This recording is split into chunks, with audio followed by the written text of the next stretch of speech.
Hey Bobcats, how are we doing today? So one of you guys actually requested that I take regular ramen that you get at the store and sort of make a more filling, more nutritious meal out of it. So that's what I'm going to do today. I've got the regular ramen that comes in a cup. You've all seen this before, I'm sure. And what I've done to start is I've actually followed the recipes on the carton, and I just heated up the water to boil and poured it right in over the ramen, so that's already ready to go. Everything else you are going to want to get done ahead of time, because once you start to assemble this dish, you're not going to have any time to cut anything up, so everything needs to be ready for you. And basically all I'm doing is adding some vegetables, adding an egg to this, and just sort of putting some more nutrition into the dish of ramen. You can use what you have, and that's exactly what I've done. So I've got some carrots that I've cut up very thin, and you're not using a lot of every vegetable. You don't want this thing overfilling the bowl. I've got some carrots that I cut up very thin. I've got some sweet red bell pepper.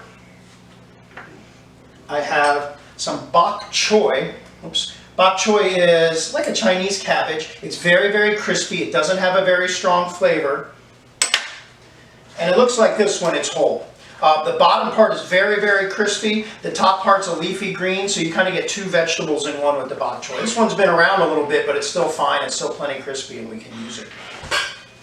Also, I will be adding an egg, and you want to make sure you crack your egg into a separate dish ahead of time, so I am going to do that right now.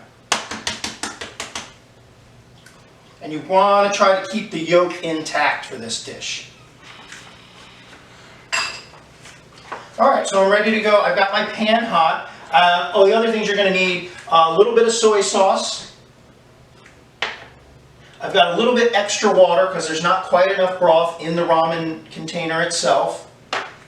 And I've got about 1 or 2 cloves of minced up garlic. That's going to help flavor our broth. So let's get started here. The oil I'm using here is actually sesame oil. If you have sesame oil, I do suggest using it. It adds a wonderful flavor. If you don't, just use a vegetable oil. My pan's already hot and ready to go. So I'm going to add my oil to the pan. And then I'm going to take my garlic and put it right in there. That should start sizzling right away. We want to brown this garlic up a bit because we're actually using that browned up garlic to sort of flavor our broth. Give that a little stir, and I can really smell that. It's incredible. And then I'm going to go ahead and add my carrots, add my red peppers, give that a quick stir, let some of those flavors develop.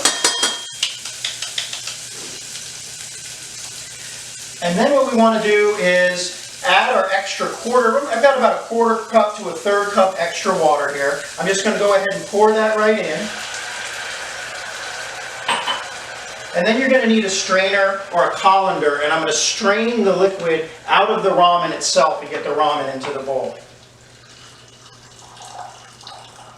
Because I'm actually going to use that broth now to cook the vegetables and the egg in.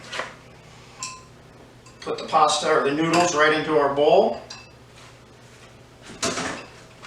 And now we want to bring this to a simmer. While it's coming to a simmer, I can add my bok choy and add my frozen peas. Remember, you do not have to use the vegetables I'm using the vegetables that I had. You use whichever vegetables you think are best for this. Bean sprouts would be very good in here. Snow peas would be excellent in here. Some broccoli cut up very small would be nice in here. So I'm just going to let this come to a simmer, and then I'm going to add my egg. Also, if you want to add your soy sauce now, you can add your soy sauce. Don't use too much. I've got a little less than a tablespoon here. That's a good start. You can always add more soy at the end to make it saltier. Put our soy in. And if you want it a little spicy, you can give it a little squeeze of Sriracha. Not too much. You can always add more Sriracha at the end. You can always add more soy at the end, so you don't want to overdo it. And this is just about to come to a simmer. We do not want it boiling. We don't want it a real rolling boil. We want it just bubbling lightly, because when we add the egg, we don't want that egg to get all churned up in there. We want it to stay together so it sort of cooks all together. We're going to cook it till all the white is cooked, but the yellow is still nice and runny. The yolk will still be nice and runny. All right, and we're simmering now. I've already got my egg in a separate container, so I can put it, lower it in, and just gently pour it right in to the middle of the pot. And then I am going to cover the pot up, and I want to just keep it on a low simmer for about 2 minutes. I'm actually going to set my timer for 2 minutes. And we'll just let that slowly simmer. All right, our broth is simmered now for about 2 minutes, and I'm ready now to pour our broth and our vegetables right over the ramen noodles in the bowl, and that's basically it.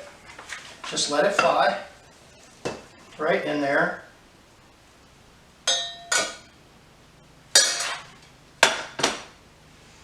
And there we go. That's more than enough for a meal.